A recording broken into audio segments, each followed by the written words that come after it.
Fala, massa atleticana, seja mais uma vez muito bem-vindo ao canal, como sempre trazendo as últimas notícias, as últimas informações do nosso Atlético Mineiro, do nosso Galão da Massa. Esse amistoso de hoje, né, cara, que o pau cantou, né? O negócio ficou feio, mas saímos com um empate. E sem mais delongas, vamos trazer um corte aqui do Sport Center falando tudo sobre esse empate de hoje. Então, mas você que não é inscrito, dá aquela moral pro canal, se inscreva, ative o sininho e deixe o seu like. Bora tocar esse vídeo, rapaziada. Olha só que telão bonito, reunindo o Hulk do Galo e Gabigol do Cruzeiro. É, amistoso, né, fora da cama. Eu vou começar contigo, Capita, a gente vai tabelando já as declarações.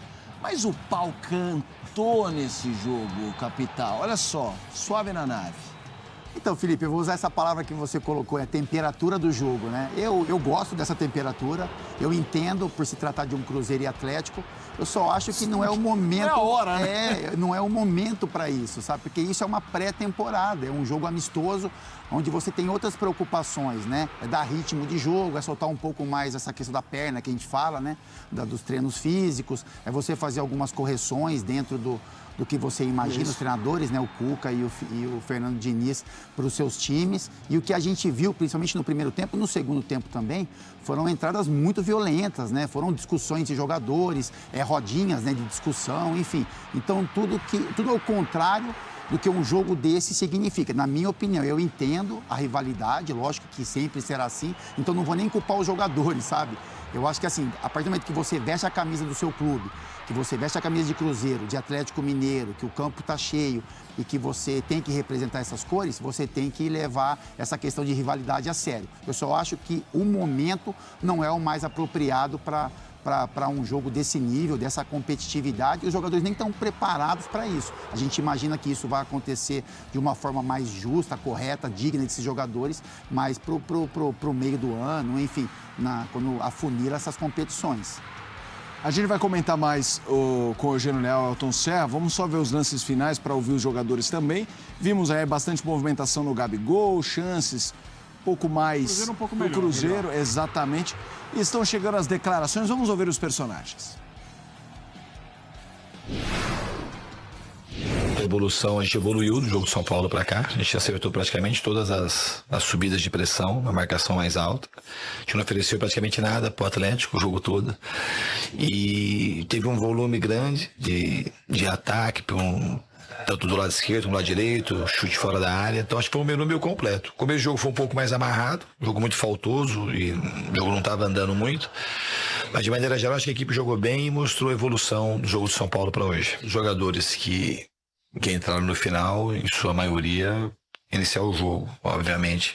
Era uma coisa programada, a gente fez essa opção. A gente poderia, senão, a gente ia ter que deslocar metade do time para lá, e aqui ter 13, 14 jogadores, ia ficar um negócio meio monstruoso. Então, o futebol, ele devia ser uma coisa mais harmônica, para ser algo mais bonito de ser tratado. Não do jeito que é, parece que a federação faz de um jeito, não se preocupa com os clubes, não se preocupa com o torcedor, porque o torcedor, ele quer ver espetáculo de qualidade. Então, assim, como é que a gente vai jogar hoje contra o Atlético? Pior que isso, que o jogo estava marcado para hoje, para a estreia contra o Tombense.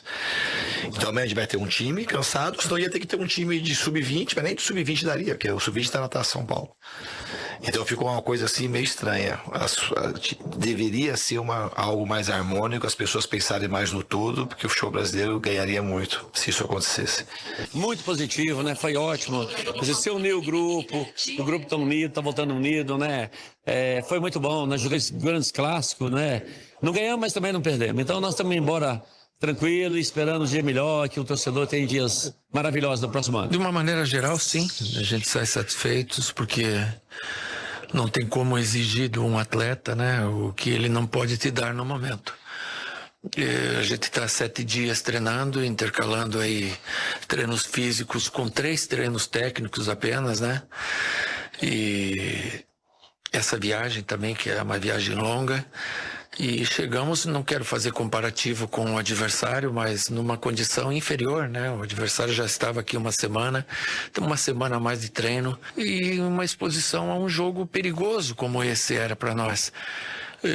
O Cruzeiro com 7, 8, 9 contratações recentes, né? O Astral lá em cima e a gente com 7, 8, 9 saída de jogadores. Agora, pontualmente, a gente está recompondo e certamente nós vamos fortalecer o nosso elenco e fortalecer o nosso time com o trabalho. Você pode ter certeza que daqui uma semana as pernas vão estar bem mais soltas do que hoje. Cara, eu fiquei um pouco assustado. Tanta falta que teve, né, no começo do jogo. Tipo um Palmeiras e Corinthians, né?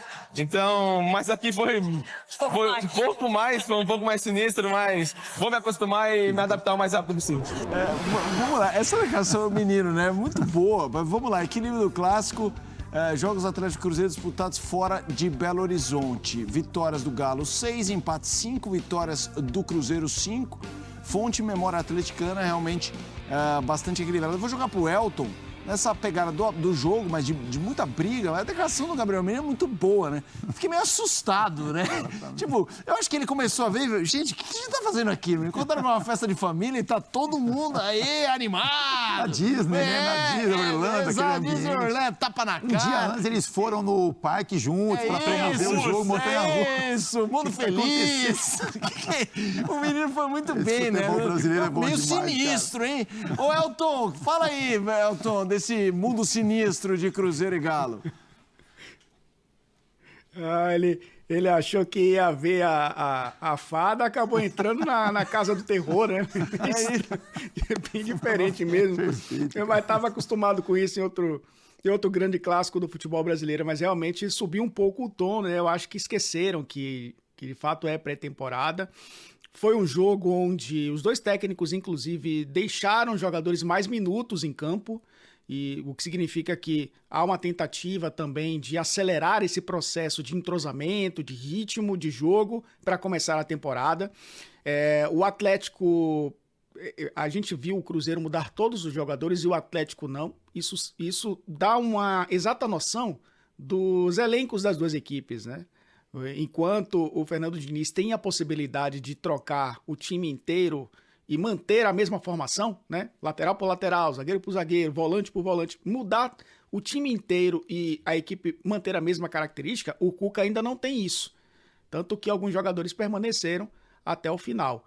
Mas, de fato, foi um jogo que muita gente levou a sério. Tudo bem, né? É um torneio, mas é um torneio amistoso. É o primeiro clássico, o segundo clássico entre Cruzeiro e Atlético fora do Brasil, né? Inclusive um registro importantíssimo que foi o maior público entre clubes brasileiros dos Estados Unidos, né? Um jogo entre brasileiros, superando o jogo do Flamengo do ano passado. E isso também dá a exata noção do tamanho desse clássico. Acho que levaram a sério demais, mas deu para perceber o tamanho do problema de cada um. Acho que o problema do Diniz é menor hoje do que o do Cuca. E isso ficou bem claro quando o Diniz teve a possibilidade de deixar mais jogadores descansarem em relação a essa equipe do Atlético que está sendo montada ainda para a temporada. Não, eu ia falar que o Elton disse que os treinadores demoraram mais a mexer nos times, tanto o Diniz quanto o Cuca, para darem mais sequência, para que desenvolvam mais rapidamente o entrosamento e tal. Eu entendi de forma diferente vendo o jogo. Eu entendi o seguinte: eu vou deixar os principais enquanto der, que eu não quero perder o jogo. Enquanto eu tiver condição de botar esses caras para jogar, porque assim, a gente viu o Cruzeiro contra o São Paulo, no intervalo trocou o time inteiro. Ele poderia ter feito isso hoje, mas ele, vou botar o time reserva, o Atlético não tira ninguém, aí vai ficar com um time mais forte que o meu, então eu vou jogar com os... Quando o outro... Você vê que assim, ninguém fez aquelas substituições de início, de trocar vários jogadores de uma vez. O Pedrinho estava aliviado, né, o presidente, né? Ele estava tipo... A gente tira dois, coloca dois, depois tira mais dois, coloca mais dois, você vai tirando aos poucos, porque você não quer perder a competitividade, você quer manter o melhor possível em campo. E no final a frase também do Pedrinho, ótimo, não ganhamos, mas também não perdemos, então tá bom, tá valendo, e vamos embora. Porque no final das contas, ali acabou virando um jogo que quase valeu 3 pontos.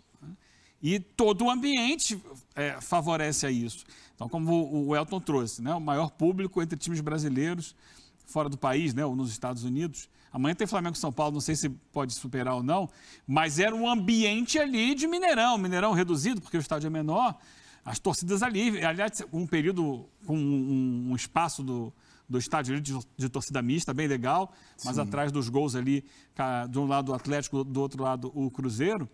Mas eu acho que esse ambiente foi o que exacerbou também o que aconteceu dentro de campo. Porque virou um caldeirão. Então, assim, pensando no negócio, é um negócio, os organizadores acharam ótimo. Vendeu. Sim. Deve ter vendido todos os ingressos, não vendeu todos, vendeu quase todos os ingressos. E aí o que eles querem, e a gente cansou de ver durante muitos anos essas pré-temporadas nos Estados Unidos com estádios pequenos ou estádios vazios e tal. Hoje não, hoje tinha clima de jogão mesmo. Clima de final. Ambiente de jogão. Isso, para quem está promovendo, é ótimo, porque tem um retorno. Agora, para os técnicos é ruim, porque a pior coisa do mundo para o Atlético, não tem uma semana de reunião dos jogadores e já vai para um clássico no estádio fervendo. É óbvio que o time não está preparado para isso, ainda não chegaram os reforços. Então, eles são obrigados a jogar como se fosse uma final de campeonato no primeiro jogo do ano. Exato. Isso atrapalha a preparação. A preparação não deveria ser feita assim. O próprio Diniz reclamou. E Fábio, aí indo para o geral desse confronto, pensando no ano, antes de mostrarmos os melhores momentos, a gente tinha os dois telões com os escudos e as figuras de Hulk e Gabigol. E a gente está falando de uma rivalidade entre os dois que já existia na época, Gabigol-Flamengo, Hulk-Galo, eles se encontraram em vários confrontos importantes. Vai ser bacana ver essa rivalidade mineira em 2025, hein, Fábio? Ah, sim, são dois jogadores que chamam muita atenção dentro do campo e fora também, né? Com relação à imprensa, à movimentação de torcedores. Jogadores que têm qualidade, né? Que podem ser protagonistas dos seus clubes. Podem, porque o Hulk já é um dos protagonistas e o Gabigol está chegando agora, né? Meio que com essa função também de assumir essa responsabilidade. Então, são jogadores que vão movimentar bem aí as torcidas e a imprensa, enfim, de Cruzeiro e Atlético. Eu ia falar, Felipe, com relação... Vamos olhar um pouquinho para a parte tática, que também vale a pena a gente falar. A sacada não, a maneira como o Fernando Diniz está olhando para essa formação de frente, né? A gente ficou na dúvida como é que seria, como é que Gabigol, Dudu, enfim, se o Cruzeiro usaria um jogador, Dudu pela direita, um jogador de beirada realmente pela esquerda, com o Gabigol um pouco mais centralizado. E aí o que ele está desenhando é o Gabigol centralizado com o Matheus Pereira quase que fazendo esse segundo homem de ataque, né? O Matheus Pereira muito próximo do Gabigol, próximo realmente ali da área, né? Para fazer uma tabela, um arremate de fora da área. E ele está usando o Eduardo pelo lado direito e o Dudu pelo lado esquerdo no momento de recomposição. Então, enfim, é algo que chama atenção, porque parece que já tem um desenho, né? Isso pode ser mudado com algum jogador que venha a chegar ao Cruzeiro, que eu não acredito que aconteça, porque já falam que as contratações se encerram, ou se algum outro jogador do elenco vai conseguir brigar por essa... O Caio Jorge, Isso, exatamente. Vai ter um jogador do elenco mesmo que vai buscar espaço, mas essa formatação, com o Eduardo pela direita, Dudu pela esquerda, Gabigol centralizado e o Matheus Pereira fazendo quase essa função de segundo homem ali, mais próximo do Gabigol. É muito semelhante com o que ele fazia no Fluminense durante muito tempo, com Arias pela direita, Keno pela esquerda, Cano e com o Ganso chegando o tempo inteiro. O Ganso seria o Matheus Pereira, o camisa 10, que fica muito perto do centroavante, mas que tem liberdade para se movimentar, vir construir jogada na direita, construir jogada na esquerda, às vezes dar um passo atrás para começar o lance. O Ganso fazia muito isso. E também, no momento sem a bola, não tem tanta pressão. Esse jogador, o 10. Isso. Então, o Matheus não é um jogador de força na recomposição. Então, nesse momento, quem vai ter que se doar mais são os jogadores de lado. O Dudu pela esquerda. E o Eduardo, que eu não sei se é o ideal. Eu acho que a grande dúvida é essa questão. O Eduardo, no Botafogo, jogou por dentro. Jogou como esse segundo atacante ali. Exato. Com o Tiquinho, às vezes sem o Tiquinho, ele jogando até como mais avançado como referência. Eu acho que em algum momento o Eduardo vai ser esse jogador para o lugar do Matheus Pereira. A questão é, quem ocupa o lado direito? Pode ser o Marquinhos. Ex-São Paulo, exatamente, como disse o Elton, que estava no Fluminense e que o Diniz aproveitou mais do que o Mano no Fluminense. Mas a questão é, e o Caio Jorge? O Caio Jorge tem lugar nesse time. E aí, ele vai ficar na reserva do Gabigol? Porque ele é jogador de área. Se você tem ali Um que é o Gabigol, o outro que é o Matheus Pereira, nenhum dos dois sai do time. O Caio Jorge perde espaço, ou vai fazer ele, Caio Jorge, pela direita para recompor, mais jovem? Mas não é exatamente a função dele. Eu acho que é a grande dúvida que tem para encaixar quando o Caio Jorge estiver 100% pronto para jogar. Bom, rapaziada, você viu aí um corte do Sport Center falando muito desse empate que era para ser um amistoso, né, rapaziada? Mas entre Atlético e Cruzeiro não dá para ser amistoso. Então, o Atlético hoje estreou, como o Cuca falou muito bem, estreou, praticamente chegou 2 dias para esse jogo. Pô, o Cruzeiro já estava lá há 1 semana e pouco, então o Cruzeiro com muita vantagem, com muitos reforços, e o Atlético mostrou seu valor, mostrou que não ia dar mole para eles, sendo que eles já estão há um bom tempo treinando. Muito mais tempo, né, do que o Atlético. Então, teoricamente, eles teriam um favoritismo. Mas o Galo mostra mais uma vez que não dá mole para a Raposa. A gente vai para cima mesmo. E o Galo, meu irmão, deixou a Raposa quietinho. Essa é a grande verdade. Então eu quero saber de você, o que você achou de tudo que foi comentado, tudo que foi falado dessa grande partida, né? Porque um clássico é sempre um clássico, a rivalidade é muito alta. O pau cantou, né? Eu acho que o juiz foi muito brando. Ah, porque é um amistoso. Meu irmão, não teve essa de amistoso não, meu irmão. O pau cantou de verdade. Então, quero que você participe aí com a gente. Deixe nos comentários o que você achou dessa partida e de tudo que foi falado aqui no vídeo. Bom, rapaziada, eu vou pedir para você que não é inscrito, dá aquela moral, se inscreva no canal, ative o sininho para você não perder nenhuma novidade aqui do Galo e deixa o like, muito importante deixar o like, rapaziada, que você ajuda demais o canal e esse vídeo chega para muito mais atleticanos. Valeu, rapaziada, um grande abraço!